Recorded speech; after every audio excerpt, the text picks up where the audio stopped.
you should obsess less about gear, um, and obsess more about light. If we can use AI to help the humans do what humans like to do, then that's the appropriate use. You really shouldn't attach your self-worth to your work. Welcome to Talent Freaks. I'm Andy, a filmmaker and photographer based in the Bay Area of California.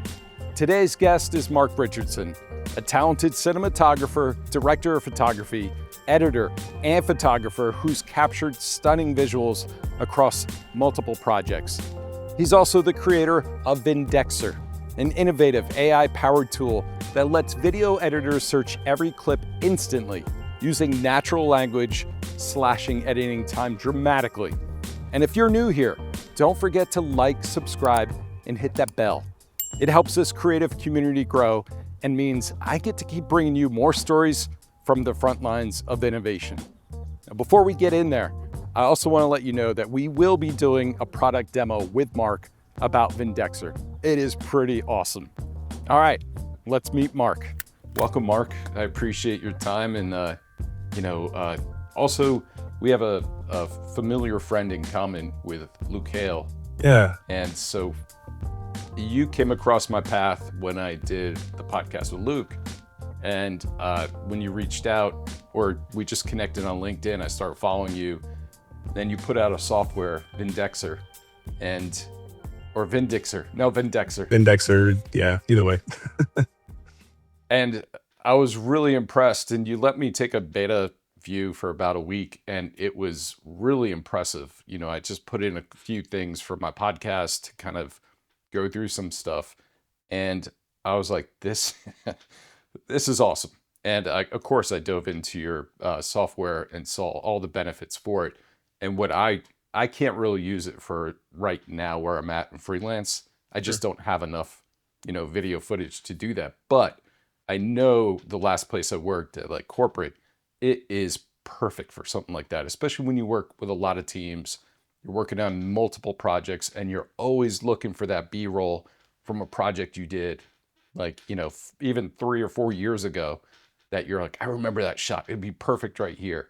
And your software helps solve that problem. So tell me a little bit about Vindexr and, first let's just talk about it. I'll go into the details about, where it came from and everything else, or I'll ask you those questions. Sure. Yeah. Well, yeah, I've been in video production for almost 20 years now, which is kind of crazy to say. I don't feel that old, but I guess that's where we're at now in life.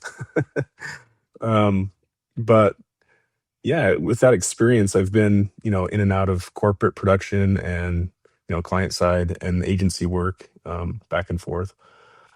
And, you get kind of to the point where especially with video editing, always seems to kind of be the bottleneck. It's fun to shoot and quick to shoot, but,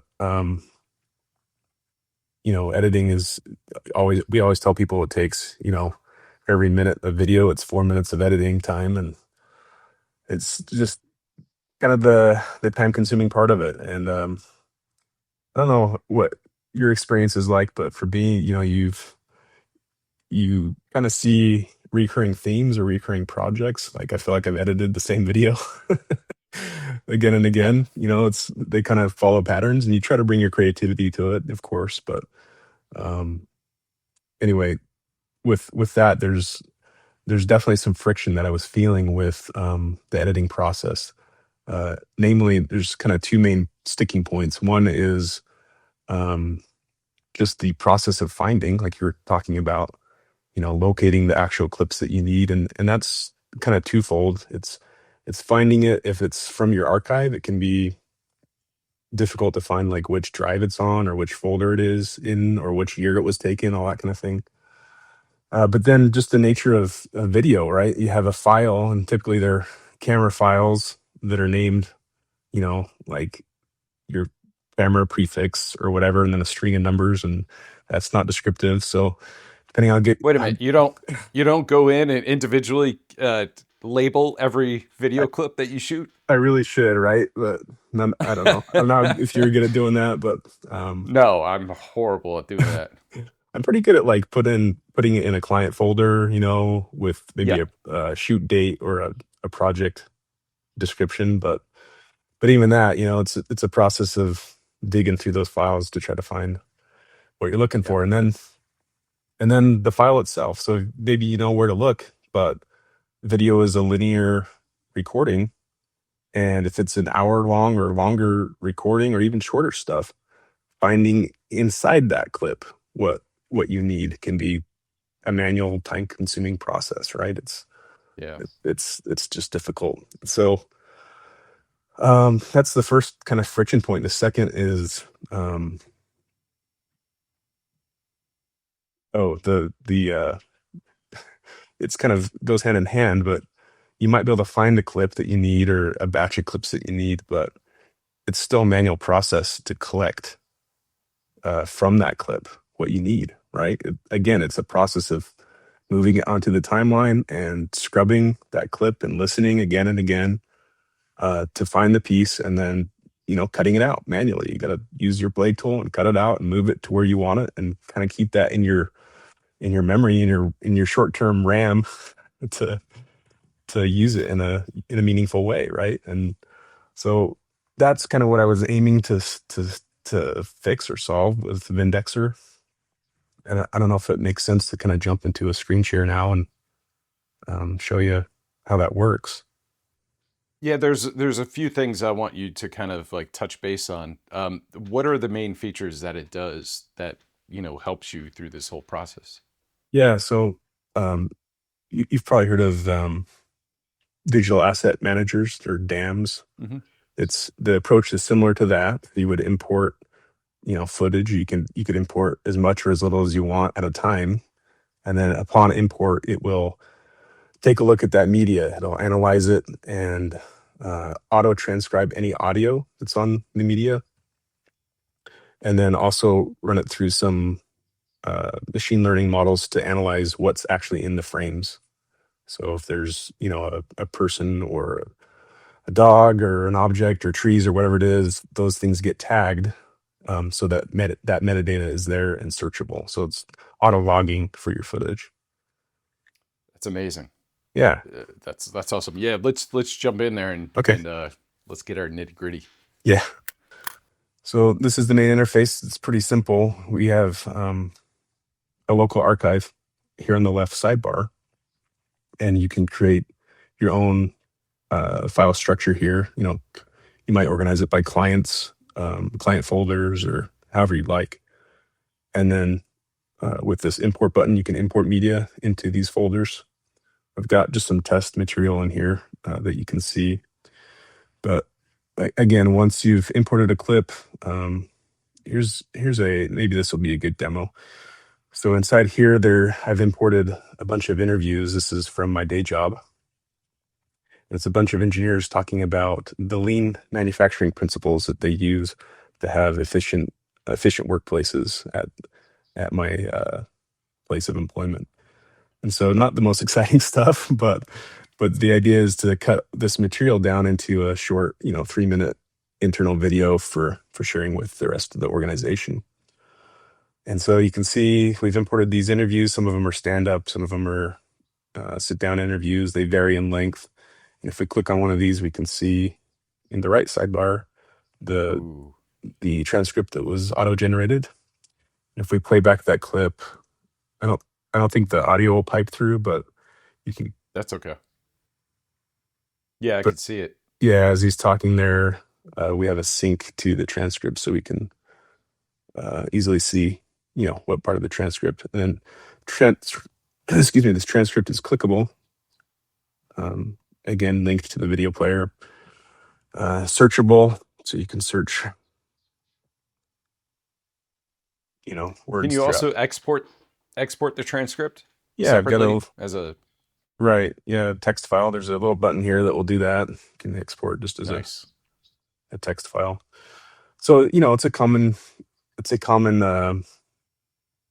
I guess sequence of events when editing to go and find sound bites and to, play material back and listen and find the best parts to use in an edit. And so with this tool, you can kind of do an assembly edit really, really quickly. That way you can do it manually. I have a collection system, which is just a collection of sound bites. So you could go through here and set an in and out point as you're listening, to an interview, S- and then with the C key, just collect that segment to a collection, and that shows up here. And you can preview that collection. You can rearrange these, rough cuts however you'd like. And then once you've So created, so wait a minute. yeah, go ahead. You're saying that you could actually like rough cut it inside there? Yeah, it's just so just just by typing the in and out keys, I can Oh wow. create a selection. So here's a selection of video, right? In and out gives you the Hmm. time code. And then adding that to a collection. And that would be kind of like an assembly edit, if that makes sense.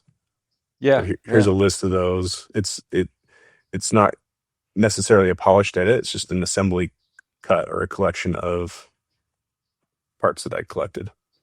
That's so huge. So if you hit the play button here, you can preview those and skip through them.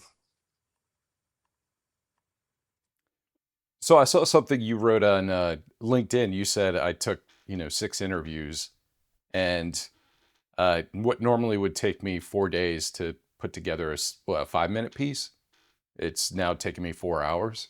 Yeah, this is actually the project I was referencing. This is quite a bit of material here.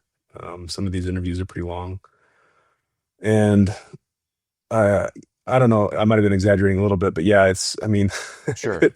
it's it's just a time consuming process to go through this and weave Yeah. together a piece. You have all this material, and part of the friction is just having done it for almost 20 years, is just getting the motivation to want to do this again, right? Like, um, I don't have this. This is a job, and it's not.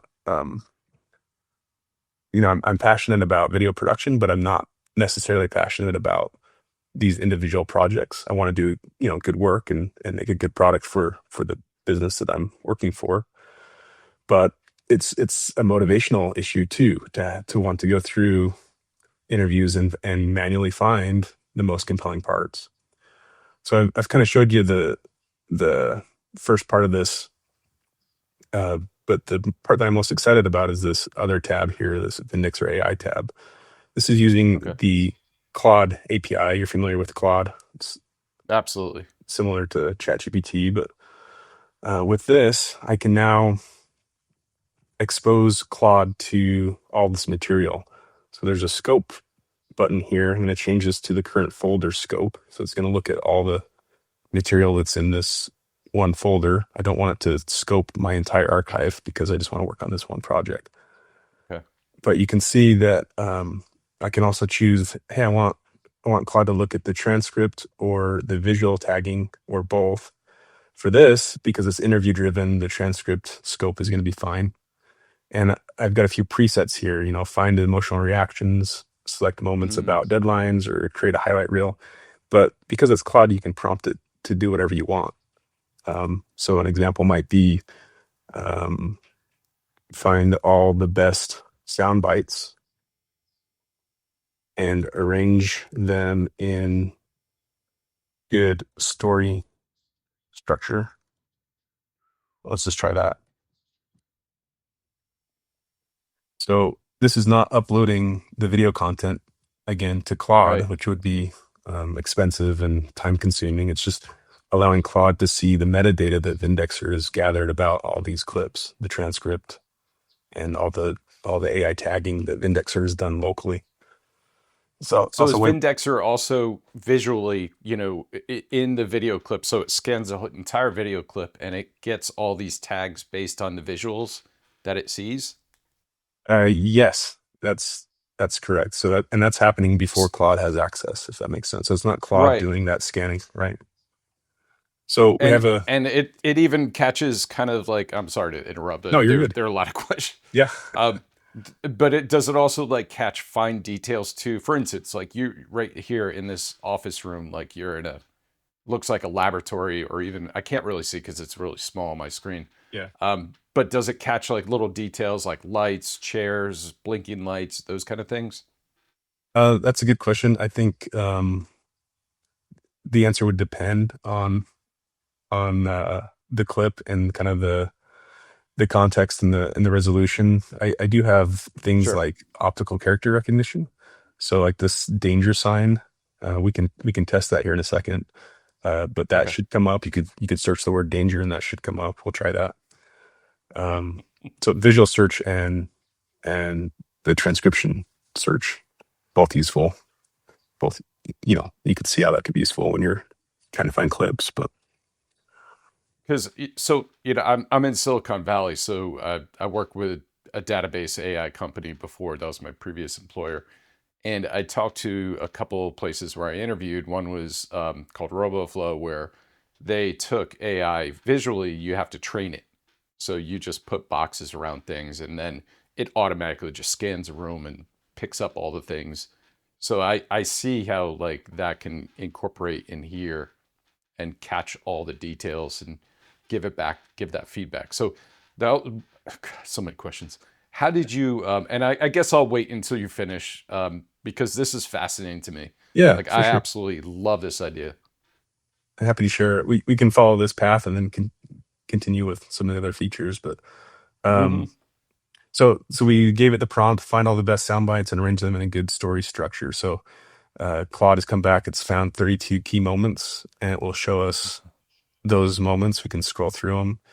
It's probably pretty small on your screen, but there's the time code and then a little text summary of what it found. So this first one is the opening hook that it found. Introduction to Mm, the 3S principles. And then we can just scroll through here. Maybe we'll scroll to the end and see what it found for a conclusion.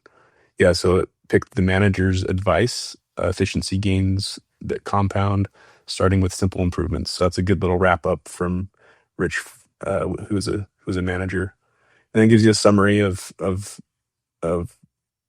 all the material that it looked at.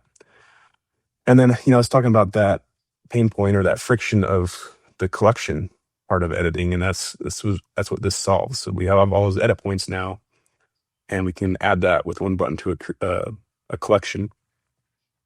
So over here in the collections tab, we have a new collection called Lean Principles Implementation Journey of Operational Excellence. So, so Claude's come up with that name based on the prompt and based on the material that it searched through. And now this is the collections view. And again, you can see all the collections that it found, a little text summary, and I can, again, it's kind of like an assembly edit, right? oh I could wow, play through nice. this and I can rearrange.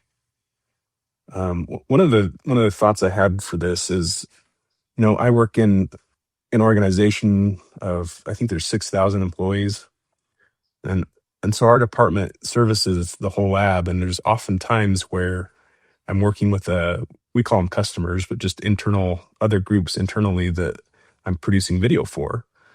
And they're not video editors. They're not, they don't Yeah, have DaVinci Resolve or Premiere on their computer, but oftentimes they'd like to be involved in some of this process and review the material. A lot of times you'll do an edit and someone will come back and say, hey, what else did the person say in the interview about X, Y, or Z? And that's again a manual process of, well, I can go look, or do you want me to send you the raw footage so you can listen? yeah, And so if this was available to your coworkers or other people at the organization, they could make their own collections. They could come in here and again use Claude to query the material and find the sound bites that maybe they're looking for, and arrange them however they like. And then if this is a synced database, I can then go in and find the collection that they've created. They can share that with me. And now I can send that to my video editing software. I've got two buttons here. I'll have to launch Resolve to show you this, but oh cool, um, that's what I use. So is it like an XML that goes to Resolve? with Resolve, there's Or it's a Python script that runs oh that's okay. just sending metadata directly. I do have a XML and EDL export available as well. Um, but let's see if we get Resolve open. We'll create a new test project here. So Resolve needs to be running, and then Just click this button, gives you a little summary. This is the collection it's going to send. There's 32 edit points. And I want it to create a timeline. You wouldn't have to, but if you leave that checked, they'll create a timeline. So we'll send that over.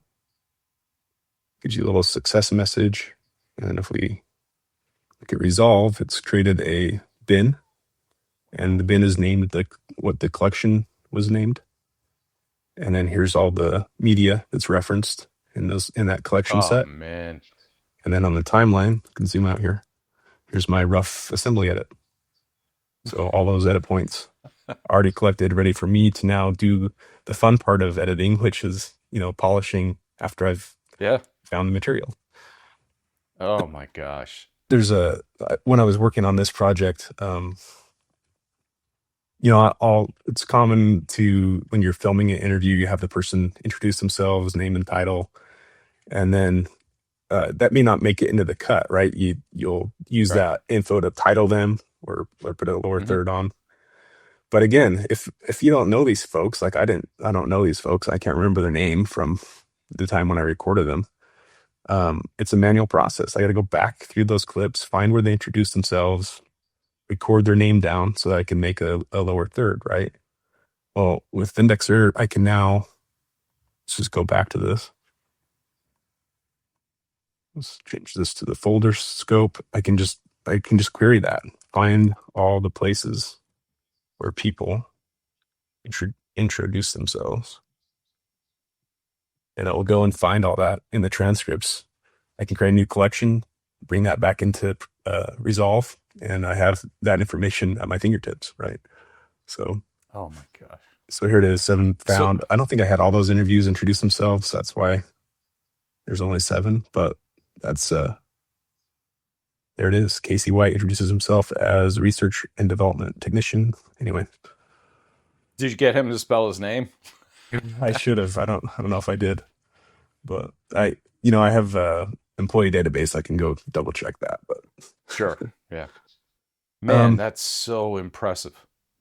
So that's kind of the path that is really saving me time is, with these interview type materials. But I can also show you the visual search, which I think is probably useful in a lot of cases too. I'm going to change the scope here to the top level. So I'm searching the entire database.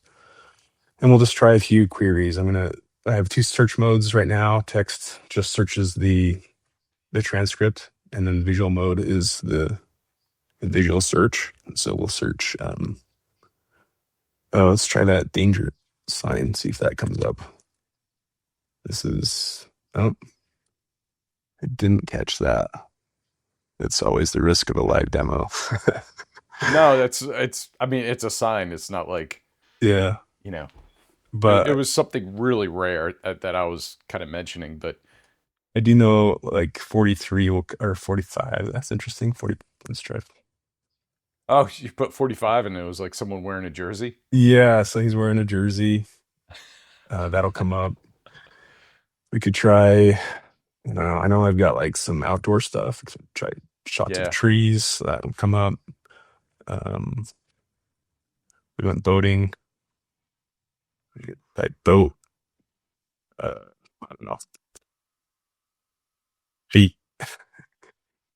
So, yeah. Does it also understand like wide shot, close up, and medium shot? Or establishing shot? I haven't really trained it on that kind of vernacular yet, but I can see that that's probably what I am doing. If there's camera data, so I have all the camera data. So you could bring that in and use that for semantic search with like wide shot, because it might know, what lens you're on, what millimeter of lens the frame was shot with. And then, I think there's probably a way to do that visually too. But because I know Adobe, have you used it's similar to this, but nowhere even close to the kind of what you've created here. But it's within Adobe. I've yet to use it because I use Premiere, but I did go in and started researching.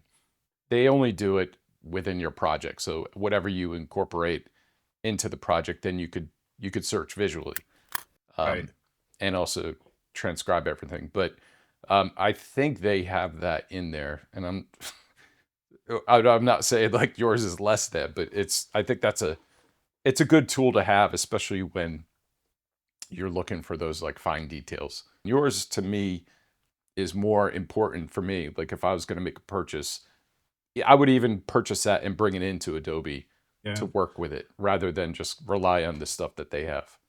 Well, I think there's some different use cases too. I think Adobe and Resolve, they're probably, working very quickly to integrate as much AI as they Yeah. can, and some of these features I'm sure will show up in their software. I think the direction for Vindexer is more, um, I was talking about when you have a team that maybe they're not even video editors, right? And they want, I mean, I get requests almost daily from our social media team, and they use like CapCut and other uh, softwares. They're not professional video editors at all, and they don't really have access to my archive. And if they did, they don't. Again, it's a search problem, right? So Yeah. they're asking me every day, what do you have on this subject, or this, if you shot anything in this lab, or whatever it is. And so again, it's a manual process for me to go find that for them. But if this tool is available uh, in our in our organization, and they might be able to do that search themselves, even without having DaVinci Resolve or Premiere, if that makes sense. Absolutely does. And take me back just a little bit about like what is your background? Like how did you create this software? Are you a programmer as well, or is this something that you saw a need for and you're like, I'm just going to do it with all these AI tools? And take me through that process. Yeah, my dad was a software engineer for his career, and so I have some history there, and some of that rubbed off. I've been kind of dabbled in it for a long time, even before this latest AI craze has happened. And I've never been too serious about it, but I know the basics, and know how to I know how to I know how to break things and get dangerous with it, I guess is the issue. And then with Claude Code and some of these tools that have come out, it's made it so much easier to reduce the friction to build a tool and to figure out how to do some of this stuff. So my background is all visual media. I went to school for advertising, was the major, and then some minors in graphic design and photography. But Nice. Nice. And so I know this is me. As an editor, like I remember when I was young, I used to love editing because that was like your problem solving, finding, yeah, putting the puzzle together and finding these things. And now, as I'm a lot older, it's not exciting anymore. It's like kind of the reason why you built this. If I had the tool just to kind of have an assembly edit, that's where I'm like, yes, let's yeah, get and going. It's already there. and I still get excited about some parts of editing, right? Like Hmm. it's just the parts that Vindexer does that I don't care about, and that's kind of, yeah. I don't. I think AI. There's a lot of hand wringing and a lot of folks that are upset about it and that kind of thing. And um, I think that if we can use AI to help the humans do what humans like to do, then that's the appropriate use, right? And that's kind of what I Yeah. aim to do with this. Yeah. Anyway, Well, I mean, it's like you just solved a major problem of, especially modern day, and actually probably the last 10, 15 years on, this, when you're working for a company, they ask you to do so much. You're not just the editor, you're also the producer, you're also the shooter, you're also director sometimes, and even set designer, lighting, all those things. And when you go into the editing process, it's a quick turnaround and you don't yeah, have time to really, get involved and make it as dynamic as you really want to. So yeah, it's kind of like you piece it together, you put it together, looks good, sounds good, good. Let's move on to the next one. What you just did right there is like now you can go in and do some more sound effects. You could do some more visual effects, like really take care. Go in and do some really like deep color correcting or color, not even color correcting, just, coloring, yeah, to make it more dynamic. yeah. More of the creative process of it, right? Instead of Yeah. just the finding and selecting. And the scrubbing. And so how do you also use outside of Vindexer, how do you use AI to help you produce, location scout? What are other some ways you look at AI to help you as a, cinematographer, DP, director? Yeah, I mean, it seems like it's a great starting point for scripting or outlining. Um, there's definitely some tells when you've read enough AI stuff that this is AI generated, right? So I think Yeah. you got to be careful to use it as a starting point and truly bring the human part back into it, right? Rewrite it in your own words or whatever you need to do to make it so it's not just a production by Claude or ChatGPT, right? But Right.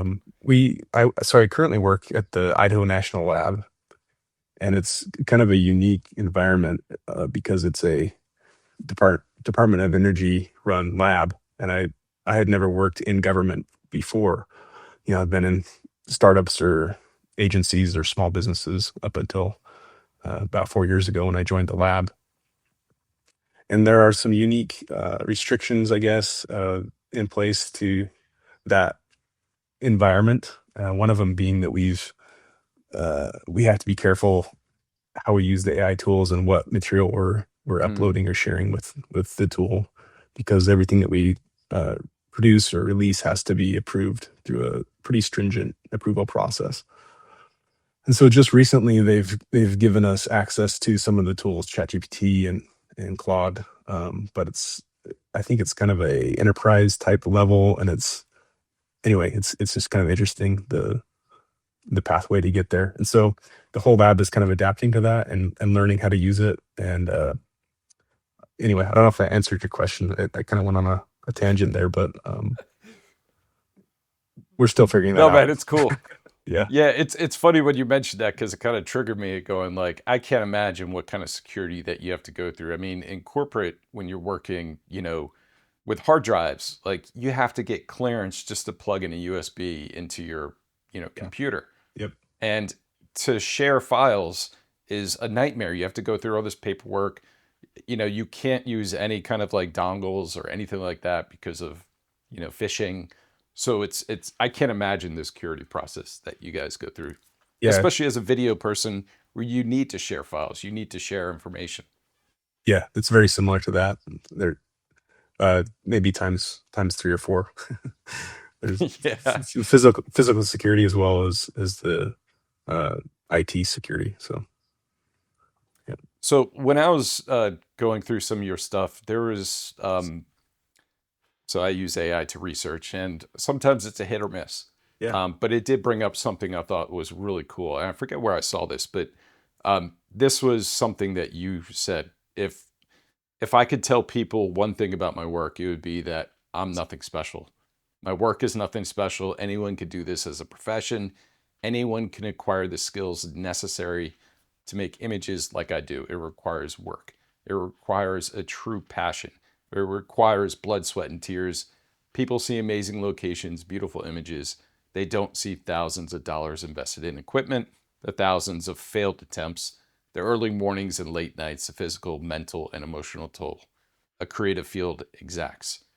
They don't see the insanity of hours, weeks, months that are sometimes invested in getting just one shot. Now, could you? I mean, I understand that completely when I read that, but I think a lot of people outside of our profession don't really truly understand that. But I love how you started that off. Is like it is nothing special. It takes passion. It takes hours. It takes failed attempts. I've done all those things, especially a lot of failed attempts.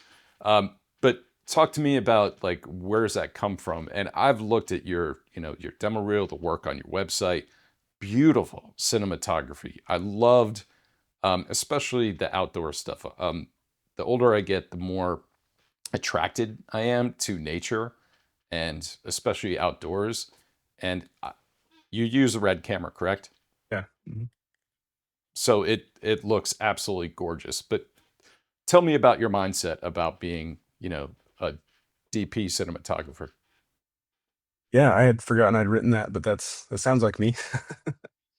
Um, no, yeah, I mean, I I think people, we've had this social media ride, over the years with Instagram and everything, and you sort of ingest that stuff, and at least for me, it's you start out and you feel like you're not there yet, you haven't arrived yet, and you look at some of this material that's published, and you have this feeling of inadequacy, I think, and uh, I guess longing to be able to be at that place where you're creating work that you're proud of or that other people are admiring.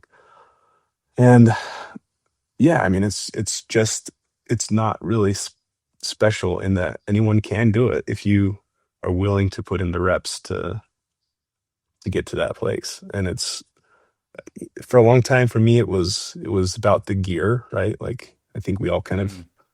fall into that trap a little bit of, oh, if I could only be shooting on the red cameras or the RAs, then that's when I'll have made it. That's when people will respect the work or respect the images, or I'll be famous, right? And that's just not the case. If you have money, anyone could buy a red camera. It doesn't mean that the images coming out of it will be have any kind of meaning, right? But Yeah, um, yeah, I don't know. I think I don't know where I go from there, but it's just a process, and I think I've done a lot of kind of self-reflecting the past few years, and kind of come to the place where um, you don't you really shouldn't attach your self-worth to your work. Uh, Maybe I can elaborate. It's I guess for the longest time, that's where I felt like I got self-esteem or self-worth is maybe the word, oh yeah. is by, you post something or publish something, and you feed off the dopamine hit from people reacting to that. And I still enjoy that, but in the past few years, I've kind of been able to detach myself from that, and maybe embrace the satisfaction of not posting or producing work that's just for you. And it's still fun to share stuff. Don't get me wrong. I still thrive off of that part of it. But um, anyway, that's just some of the thoughts I've had in the past few years. And if you can remove that part of it, then I think it's a healthier place to be. You can kind of enjoy the work more. And yeah, Absolutely. And something you said that I feel the same, and I'm in a weird place because I feel like most of my career I didn't. I wouldn't say recognition, but I haven't. I don't have the same connections as a lot of people who would at my age.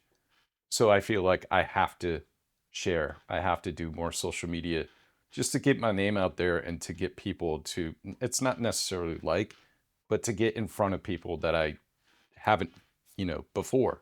yeah, And like you have a good connection, a good crowd that you're a part of. And that's something in my career that I just missed out on.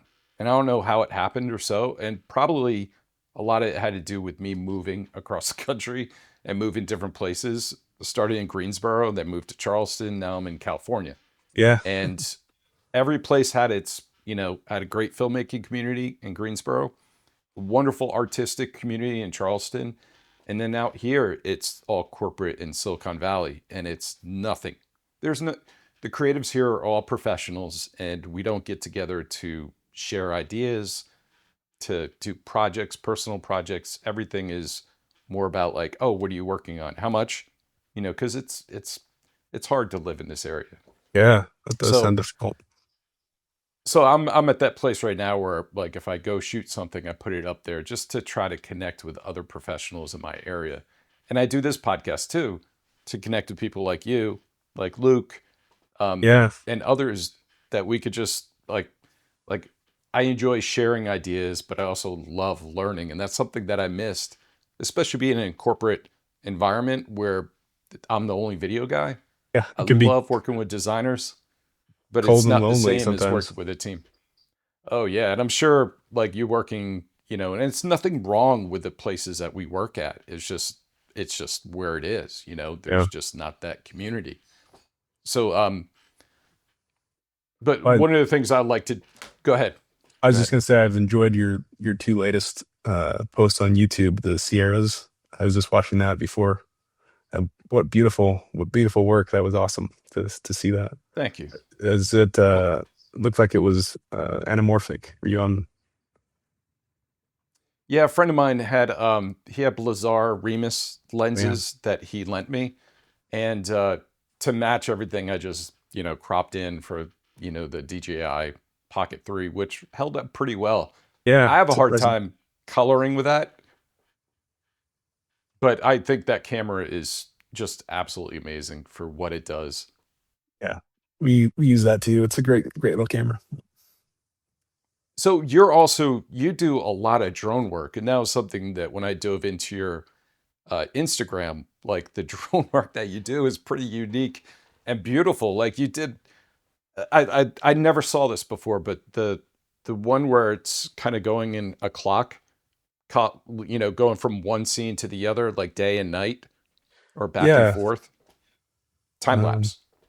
yeah, that's some that's actually another software project that was kind of an art software project that I've been working on. It's called Time Slice. I don't have it published yet, but I'm working on getting that put in the App Store. But yeah, it just takes a batch of time lapse photos. It works really nicely if it's like a day to night or night to day transition. And then what it does is it slices across those frames. It's kind of hard to describe. Slices across those frames a narrow piece of that frame, and then animates the time lapse or the passage of time across that slice. So you can get some really interesting effects, like the clock that you were talking about. Maybe we can insert a B-roll of that for your audience. But yeah, that's kind of a fun little piece. I can send you a copy of that software if you're interested in messing around with time lapses. But Yeah, well, I love time lapses. When I moved to California, that's when I got into nature because I was never exposed to an area like this. And I know Idaho, like I'd never really looked at Idaho, and I had a friend in Greensboro who was from there, and he kept going like, "You gotta check out Idaho. It's amazing." And I try was to like, keep it a "Idaho, yeah, secret. all right." Yeah, and I know like Idaho's like California's like, "No, no, don't come up here. Like, go back to We're Cali." we put on a strong face, but we're pretty friendly. If you want to move up, we'll take you. But It's like one more destination. Sure. I'm looking at places like right now going like, what's my last destination? I can't keep doing this. I can't keep starting over. It's so difficult. yeah. Um, but you tell me about your drone. Are you using DJI products or are you using one where you attach your camera to? No, DJI for the longest time. But when I got into the drone stuff, it was right before DJI had launched their kind of their what they're known for, their Phantom Hmm.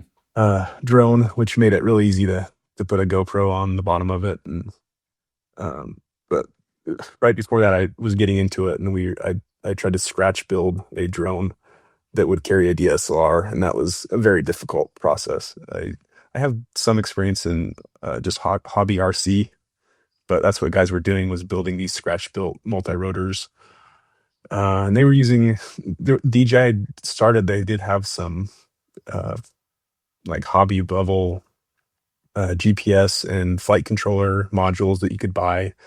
But yeah, this thing was like a flying lawnmower. It was a pretty good footprint, and I mean, it would take your head off if you got too close to it. And like, I never got confident enough with it to strap my DSLR to the bottom of it. Um, That's scary. yeah, but then yeah, they came out with the Phantom, and that changed everything. You could put a GoPro on there, and then they had a gimbal module that was kind of revolutionary, and you could put your GoPro on the gimbal and attach that to the Phantom. And then the Mavic series has just been incredible. The Yeah. it's kind of unfortunate that with the recent ban, the DJI or I guess it's all foreign made drones that they've kind of banned. I'm not sure exactly what the current situation is, but I know it's very difficult to get anything. Um, Yeah. so we'll And see I where that goes. But purchased one last year, and yeah, it's like, oh damn. Does that just mean no more firmware? I know you could still buy the ones in the in the store, but what does that mean in the future? Obviously, if they're just going to stop. yeah, I don't know. I guess it's everything that's been approved currently you can still buy, but they're not importing new models, so that's problematic. I have kind of it's a little bit older Mavic, and the batteries are starting to wear out, Oh and yeah. I can't get new batteries for it. I don't know what I'm gonna do. I'm gonna have to figure out the path forward. Maybe find one that's still available and upgrade. But yeah, interesting One times. of the hardest things that I find with DJI and other products like that is, they're kind of time stamped, meaning like if you bought an older DJI, like in 5 years, that app is not going to work on your phone anymore, Mm. your iPad, they're not going to have support and you can't fly it anymore unless you go back to the old app Yeah, and use that. It's just really bizarre. And like I had that with a couple of sliders and I was just like, wait a minute, I can't use this anymore because you guys have progressed. Like just keep that app, like, archive it so I can still use it. yeah. Um, Everything becomes I obsolete. find that frustrating. Oh, so I want to share my screen real quick. So when you were talking about all the cameras that, are being used, these are the cameras that made it to Sundance this year. Oh yeah. And it's amazing, like FX6. But look at this, a Sony A7 models, five of Oh them wow. Yep.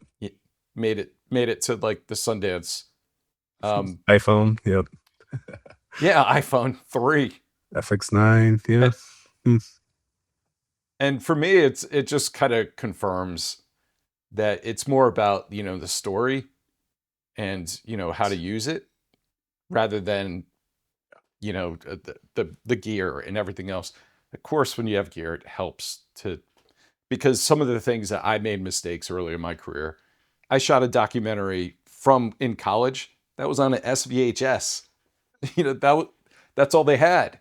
Yep. So I shot it and I had no training and I was learning while I was doing it. I look at it, it's cringe worthy.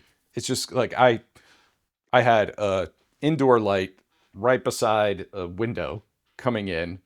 The person was on the wrong side of the frame looking at the frame. So it was just like everything I could do wrong, I did wrong. When I had a huge interview in a prison, they didn't have a mic, so I had to use the onboard mic, and it Oh just sounded like the everything was echoing, bouncing off the walls.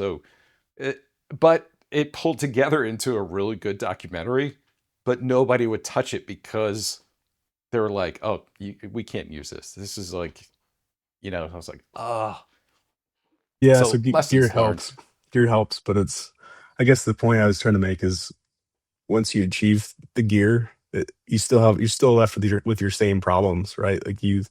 if you haven't grown as a filmmaker and you don't have a good story, then you're just the camera just sits there. It's a red camera, great, but I have nothing to point it at that's interesting. So it's I do have to preface that was before the digital revolution. Like yeah. that was Final Cut Pro wasn't even out before this. I did this documentary, so it was kind of like I had no other options unless I used a beta cam, you know, um, or film. And I was a student at a small school, so that wasn't going to happen. So I look at today and I'm like, yeah, you don't need the top of the line gear. Almost every camera is amazing, Mhm. as far as what they do. Do you remember there was a narrow point in time when depth of field adapters were a thing? Yeah.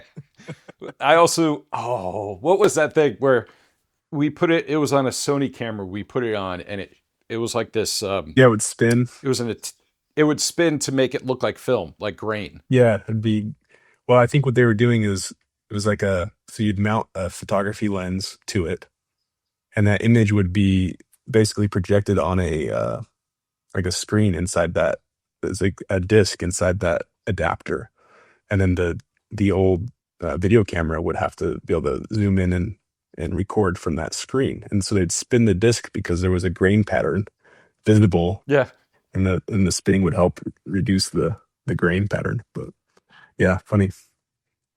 Yeah, we used that on a couple of films back in the day. So yeah, it's amazing where technology goes, and I think there's so many wonderful tools out there. I do want to touch on this. I love this what you said. You use the phrase that you create work that feels like art, looks like wealth, and tells truth beautifully. So could you unpack those words? Oh man, I guess that kind of speaks to the aesthetic that I enjoy, which is just trying Mm, to elevate work. I, I think I wrote that at a time when, so I, before I was at the lab, I was at an agency. It's a small agency here in Idaho Falls that was started, maybe 8 years ago or 10 years now. I was employee number two, and wow. um, Idaho Falls is a difficult place to start like any kind of creative endeavor, and especially an agency. And but it seemed to be the right time, the right place, in the right time because local businesses were like, I feel like Idaho Falls was always about 10 years behind everybody else, but they were finally starting to Mm, like see the value in production and in video. And I mean, everybody nationwide was already doing it and using video and Facebook marketing and social media marketing. And so we got some good traction pretty quickly, and we're able to scale that agency. I think now it's probably close to 20 employees, probably 13 or so when I left. Uh, but that was kind of I guess, the driving um, theme behind the agency was how do we elevate Idaho Falls and some of these small businesses to look like they're world class or can compete on the at least in the regional scale.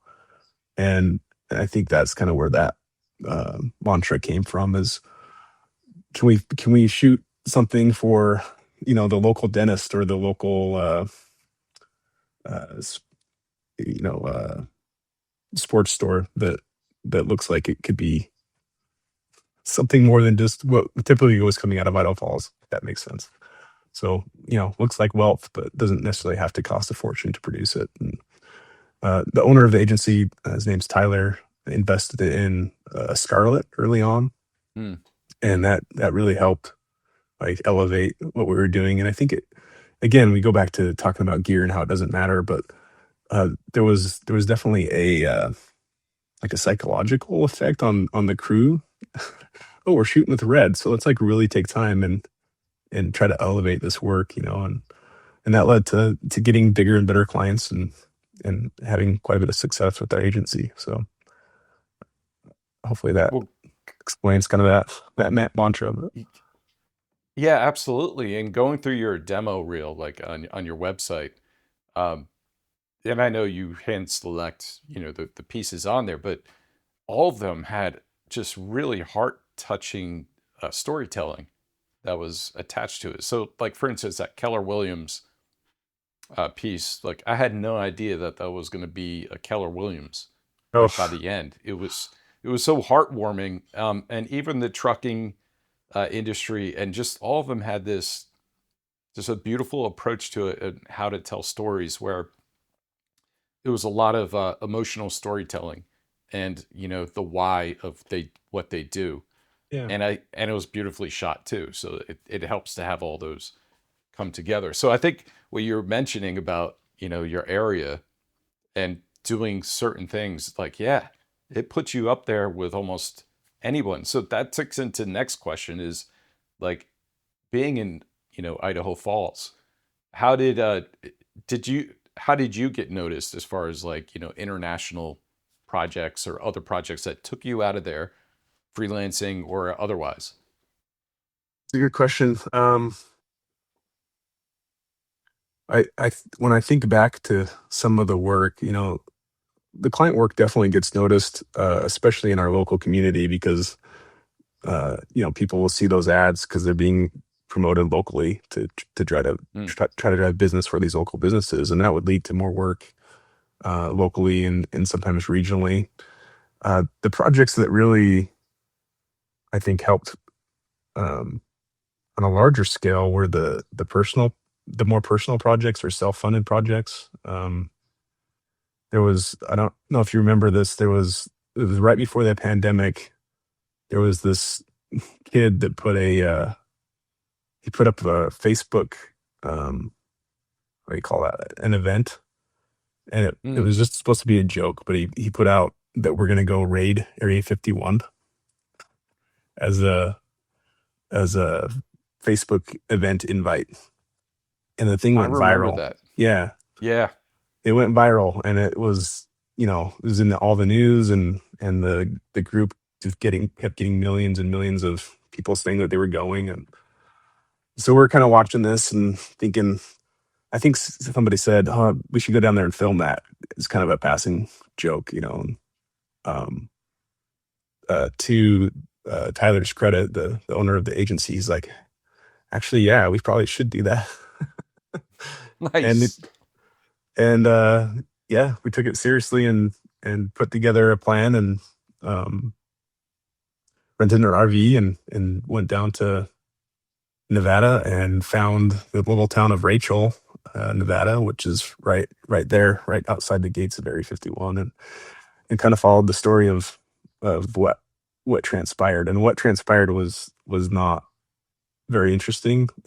I mean, if you watch the little short doc that we built, it's entertaining, but obviously nobody was able to storm Area 51, and fortunately they handled it in a way where nobody got hurt either. And I think there was only a Hmm. couple of arrests, but for us it was a chance to do something way outside our comfort zone and way outside what we would normally do. And we're taking red cameras down to the desert and following a bunch of interesting folks as they kind of formed this encampment out in the middle of nowhere in Rachel, Nevada. So um, that project, I think, led to other work, and it helps people to see, what's possible. And oh, if these guys are willing to do that and go do, try to tell a crazy story, then what can they do for my business? Like it's just, uh, I think it helps connect people when they see that you're doing interesting and fun things and uh, being a real human. So And that was a passion project. That was just something you guys invested your own time and energy into, correct? yeah, As a company? yeah, yeah. Tyler had the foresight to just allow us to do that, and it definitely helped. You know, just as an employee, it's awesome to be able to go be involved with something Yeah. like that isn't just the standard, uh, dentist promo video or whatever it is. So So what you shared with me that that Buffalo, is that jerky? That the yeah, company? that was another one. Bison Boys is what was Bison Boys, yes. the name of it, and they're a local bison ranchers. They're authentic. Like it's two brothers that are uh, I think they're in their late 30s now, but their family has a long history in this area of ranching and being involved with bison herds of all things. And so they have a large facility where they produce jerky, not just bison jerky, but beef jerky and all sorts of other meats.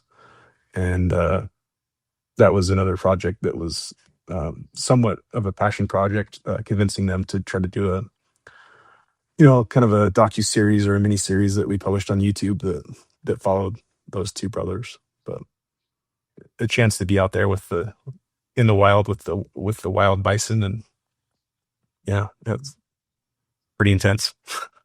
So they did they approach you or did you guys approach them for that? Uh, well, Tyler had a connection with them, and Okay. I'm not sure exactly how that came to be, but it was worked out that we would provide some of the production and there was some payment involved, but I'm not sure of the Okay. details. Yeah. No, 'cause, the reason why I ask is it's beautiful, and it's you guys did a bunch of episodes where it looks like you spent a lot of time with them to Yeah, pull and that that's what I off. mean. It being partially a passion project where it probably wouldn't be financially feasible for them to pay for the amount of time that we spent. but uh, but they definitely, so they launched the Bison jerky, the Bison Boys jerky brand, with the launch of the series, and that helped to promote the product on Amazon and through their website. Uh, What are some of your favorite projects to work on? Like, what is your idea? Like, someone came to you and said, like, we want you to do this. You're like, oh, that was one of them for sure. Just being able to be outside with a camera, that's I think a lot of people's dream, to to be out there doing that kind of thing. And but those are pretty rare. That type of project I think is pretty rare. So I I think these days it's any time that you can connect a human story to a project, hmm, and that can happen in various ways. At the lab, there's a lot of interesting research that's going on, and we're kind of having a nuclear renaissance. hmm. We're considered the nation's nuclear laboratory, and we have a long history of building reactors, and there are now some new reactors that are being developed or are funded through INL. And so it's kind of an interesting time to be on the frontier of that and seeing some brand new technology being developed and deployed here in Idaho once again. So uh, trying to bring in the human element to that, though, of Yeah, there's a researcher that's living here in Idaho Falls, and hopefully is helping to usher in a new era where energy is more available and cheaper. So that's I know.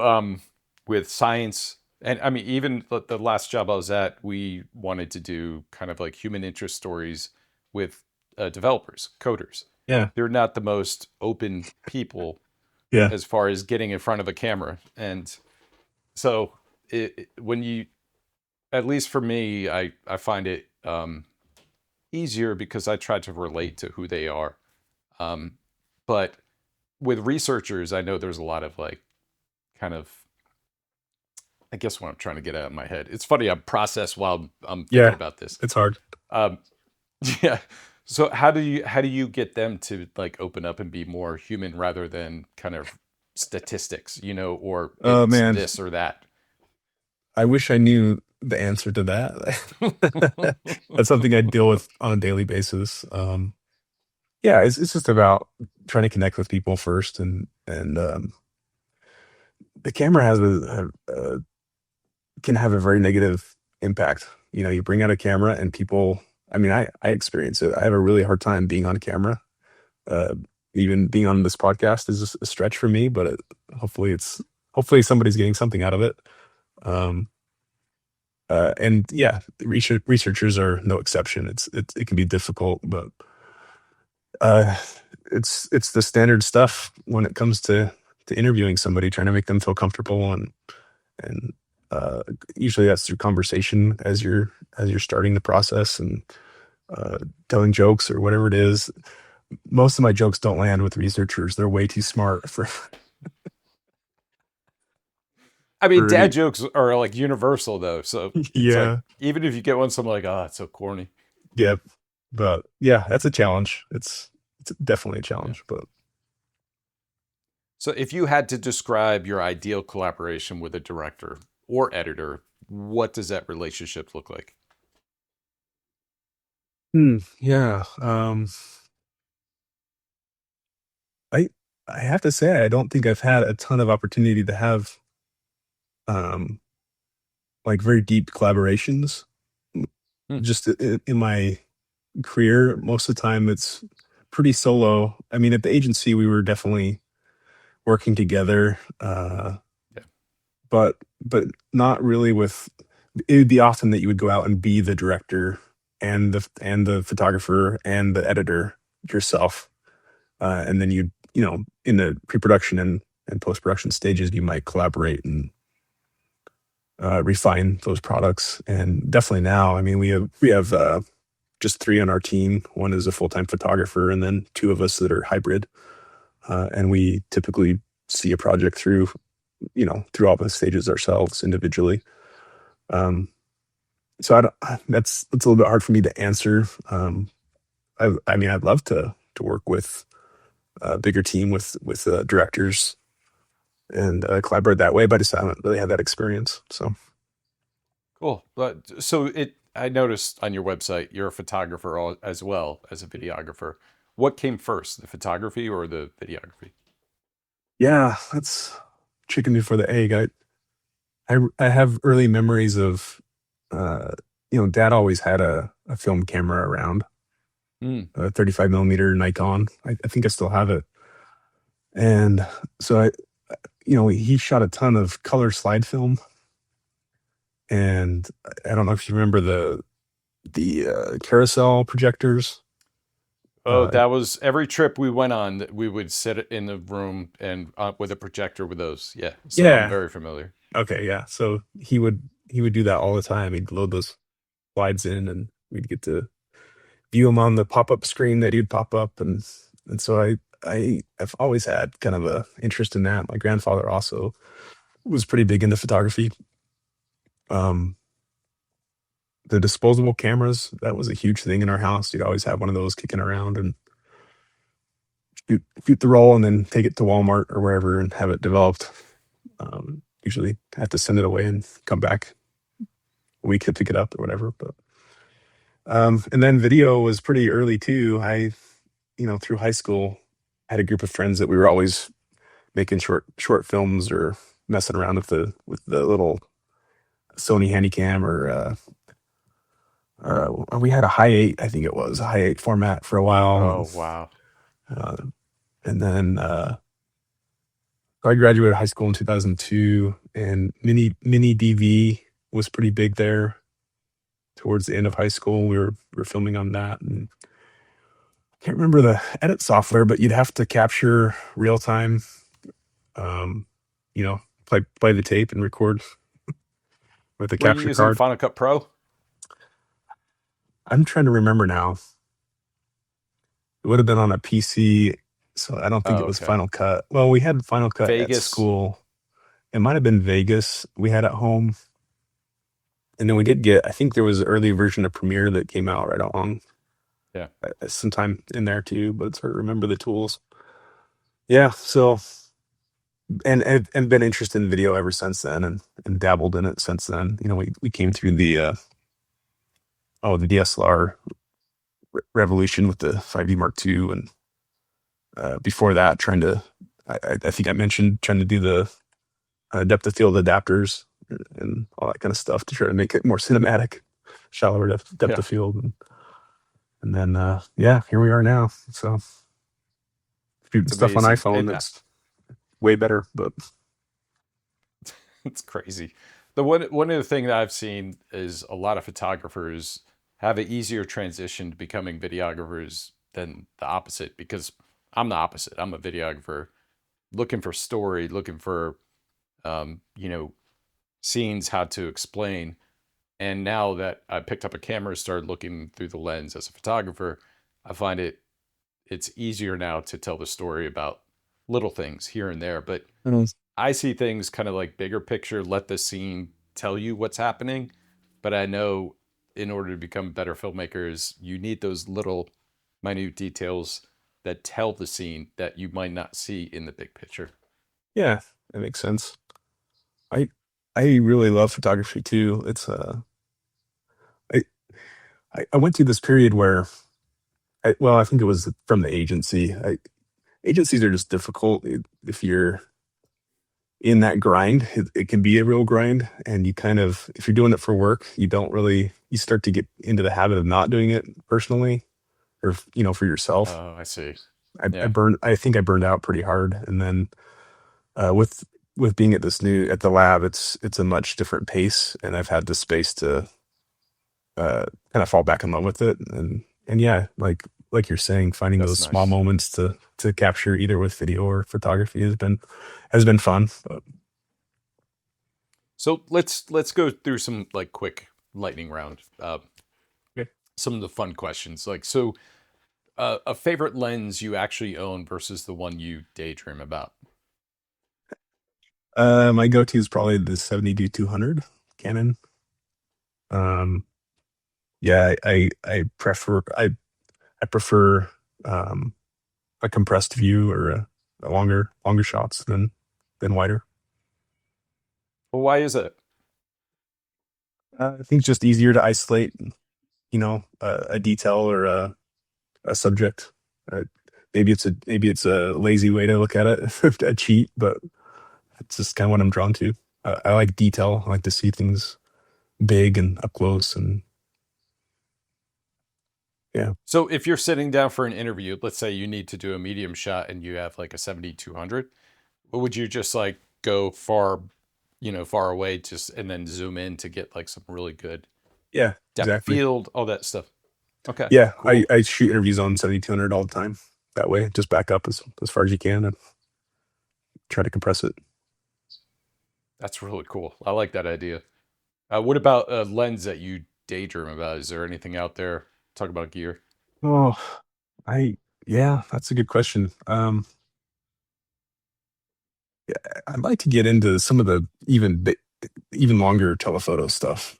Um, and I don't know, I don't really have a specific lens in my cart or anything, but some of those longer, like up to 600 or 700, or uh, mostly because I've seen some of the nature stuff that some of the guys around here Oh, are doing, and I think that would be fun to get into. I haven't up until this point. I haven't really had the patience for some of the wildlife stuff, but I think maybe I'm maturing, and I could see myself trying to capture some birds or elk or whatever it is. We have Yellowstone National Park is just a couple hours from us, and it'd be fun to take a long lens out and go spend some time and try to see what you can capture. But, that would be amazing. So, what is a shot that you missed that still haunts you? oh, there's a lot of those. Ooh, one is I can't remember what year this was. We had the total solar eclipse. Uh, I think that was right before the pandemic. The pandemic throws off time. I have no idea. It was Uh, so there was one in 20, I think 17 or 18, early 18, I think it or was 18. uh, yeah, So Idaho Falls was right in the path of totality, and there was a lot of hype, and a lot of folks weren't sure, like, are we going to be inundated by everybody coming to Idaho Falls to view it? And ended up not being that bad, but I kind of just, I don't know what it was. I kind of brushed it off and didn't really think to capture it. And I don't know. I'm kind of mixed feelings about it because I did experience it without like the distraction of cameras or worrying about trying to capture that, and it was life changing. I don't know if you've experienced totality with an yeah. I was eclipse, in but Charleston, South Carolina, and it okay, it happened. We had totality there, and so explain what it was to you, and I'll tell you what it was for me. yeah, it just we man, try to put this into words now, but seeing that happen made it real that we are like on this rock and the sun is like, you know it's real. I mean, you feel the temperature change instantly, and Hmm. just the weirdest light ever when totality happens for those moments. And yeah, I don't know how to really put it into words other than your our existence on this crazy rock that's just in space. Like, I don't know. It's mind blowing, and I think everyone should experience it. But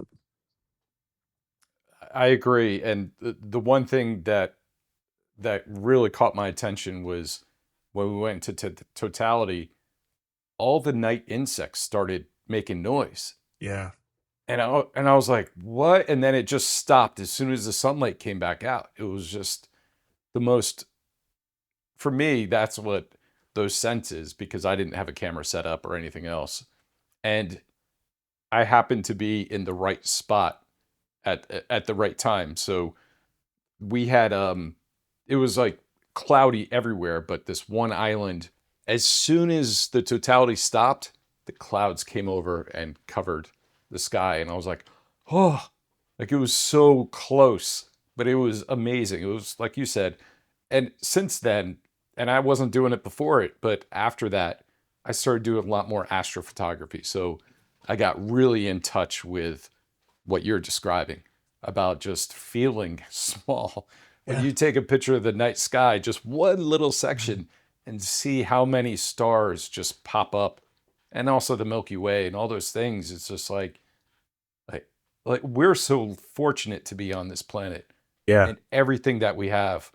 It still blows your mind when, and not taking pot or anything else, you could think about this sober, and it is incredible. Like everything that we need to survive is here, and we still treat it like garbage. It's just blows me away how we don't have that quick, like, just mind to be grateful for what we do have here.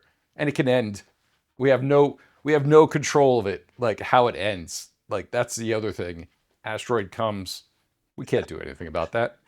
Well, and I like what you said.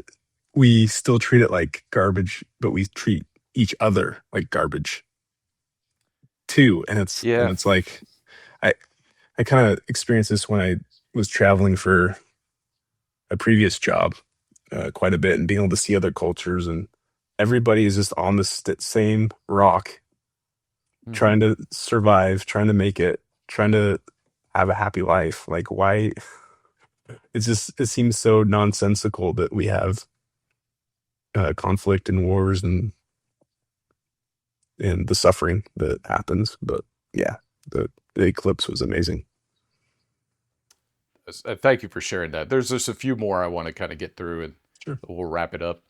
Uh, so, what's what's one piece of gear that you had a bigger impact on your work than you expected? Mm, it's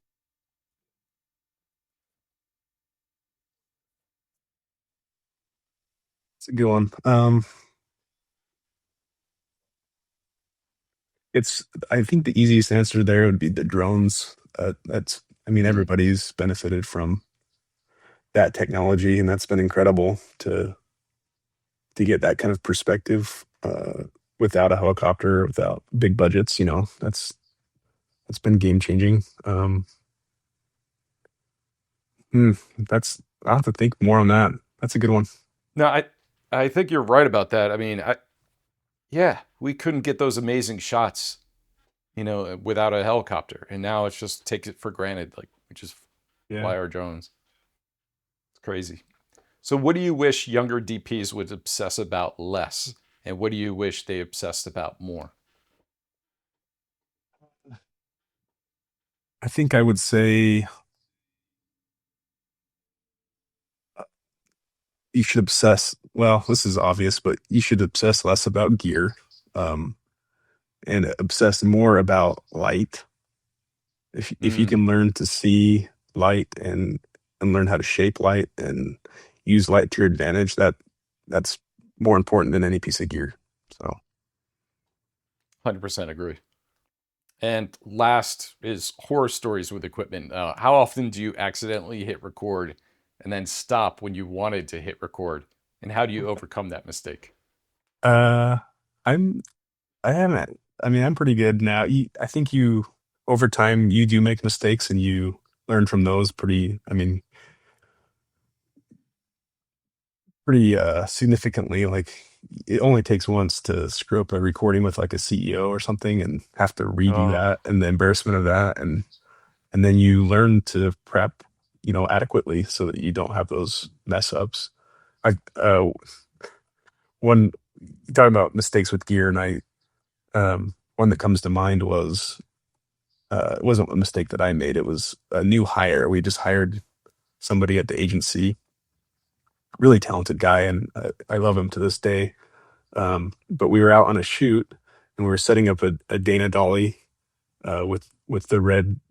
I think we just bought a new red. It wasn't the Scarlet. It was the one after the Scarlet. I can't remember what it's called. But anyway, he was setting that up on the Dana dolly, and something happened, and that whole platform came off the Dana dolly with the red camera attached Oh, and landed on concrete. oh, And oh. I'll never forget the sound that made. The clattering.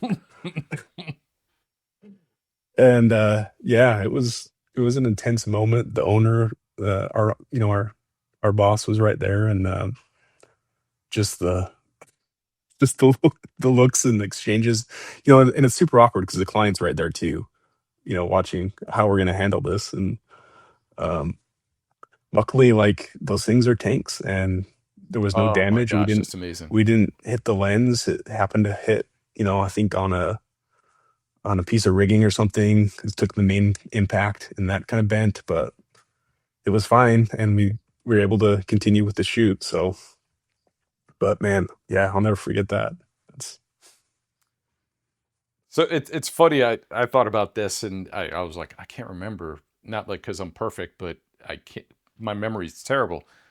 I did, and it happens too often when I hit record and then stop and then hit record, and I'm like, ugh. Um, but the last time I went out for that trip in the Sierras, I rented a Sony 24 to 70 G Master 2, and it came with I think a UV, to protect the lens. Then I bought uh, an ND filter, and when I put it on there, I put it on too tight. And the problem was, since it was on top of a UV filter, I could not get I couldn't get either one off. And so I yeah, was just like, well, I can't send this back like this. I need to take it off. And and so I was just like, okay, I'll get a wrench and I'll put it around it and then just that thing just as soon as I tighten just a little bit, it's like, "Grr." And then gosh, I'm like, yeah, oh gosh. And then the lens cracked and then everything. I was like, not the lens like the the Sony, filter, but yeah, the filter. And it's just a little expense, but it's one of those things where I was like, I don't want to spend any more money, yeah, you know? And lesson learned, don't tight. Like I have also just like for some reason, I always tighten everything. And anyone who works with me is like, oh, it's Andy grip tight. Like, Andy, you have to take it off. wrenched it down. Yeah, Yeah. I But I I seem to remember having to like take a hacksaw to a filter once to try to get it off a lens. Yeah, I've done that. So, yes, those filters, man, they're yeah, tricky. yep, Well, Mark, thank you so much for your time. This was awesome. And one of the things I like to do is promote you for whatever that you're working on. Obviously, yeah. um, Vindexer, sorry. No, you're good. uh, and anything else you'd like to promote, where can people find you, your work, but also where they can get Vindexer and anything else that you would like to add? Yeah, I mean, I actually really like the community. I really appreciate you reaching out and getting to know you a little bit, and hopefully we can continue chatting and have a good relationship that way. And if people want to chat about filmmaking or whatever it is, I'd love to connect as well. You can find me Hmm. on LinkedIn easily. My website is just markrichardson.tv. Um, and yeah, I other than Vindexer, I built Vindexer for me. If nobody else uses it, I'm actually okay with that. It's saving me a bunch of time, and I really enjoy, uh, not having to do some of the manual part of editing. But by all means, if it sounds like a tool that would help your workflow, reach out, and I'll be happy to let you try it out for free and see if it will work for what you're doing. So that's yeah, that's the promo. Nice. And one thing about I forgot to ask about that was the tokens that come with it, per month. So let's say as a freelancer, it's 2 million tokens. Now, how much does that help me, or what's the limit? Like, is it, Yeah, 50? that's a good question. So Vindexer, most of the processing happens locally. It doesn't cost you any Mm-hmm. tokens. It's just the Claude integration. So if you're querying, across your database, that spends tokens.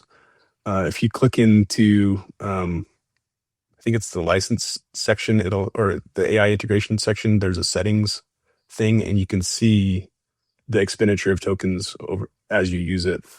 2 million tokens is quite a bit because you're not Okay. using Claude to like analyze an entire video. You're just using it to look at the metadata that Vindexer's already created.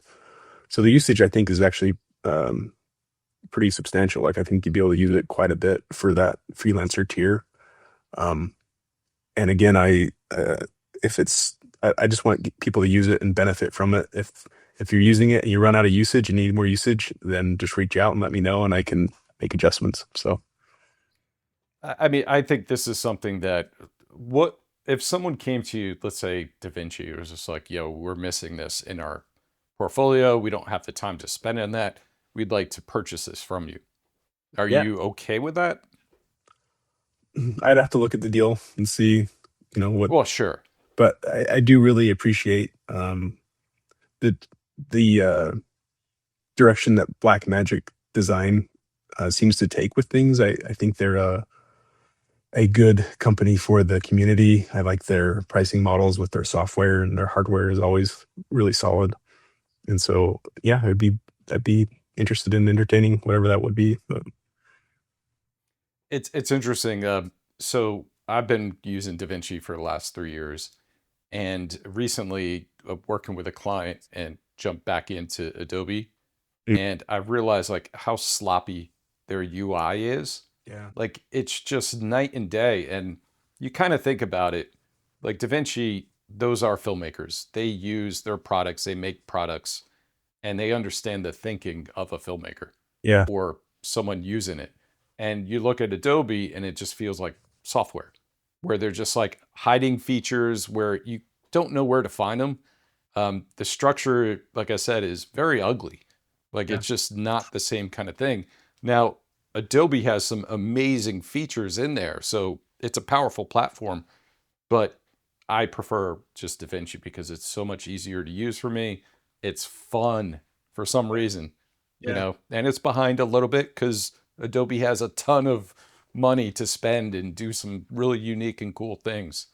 So again, this is kind of what you're talking about, gear. I think any editing system is fantastic.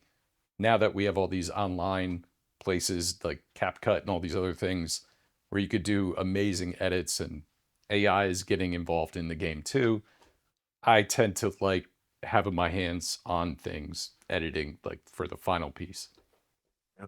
That's I feel very much the same. So Well, cool. And yes, I'm always open and I love collaborating and even just talking films. Like if you ever go out someplace, and I'm not going to say I have all the answers or anything, but just even to bounce ideas and even explore new things, I love talking about that stuff. So happy to make that connection and definitely keep it open door. I definitely will. I really appreciate you doing this. So Thank you, Mark, for taking the time to join me on the show and share your insights on building Vindexr to revolutionize video search and editing workflows. And if you enjoyed this episode, please consider liking, subscribing, and hitting that bell. And share it with your friends to help more creative minds discover these stories. Your support truly makes a difference. And be sure to check out Mark's cinematography and Vindexr at markrichardsondp.com and vindexr.com. And follow him on social media where his profiles and latest updates live. All the links and info will be in the description for easy access. And if you want to know more of my work, you know where to go. Visit talentfreaks.com, where you can explore some of my video work as well as my current passion for photography. And if you have ideas or guests that you'd like to see on the show, don't hesitate to reach out. I love bringing fresh perspectives to the podcast. Until next time, keep exploring, keep creating, and stay curious.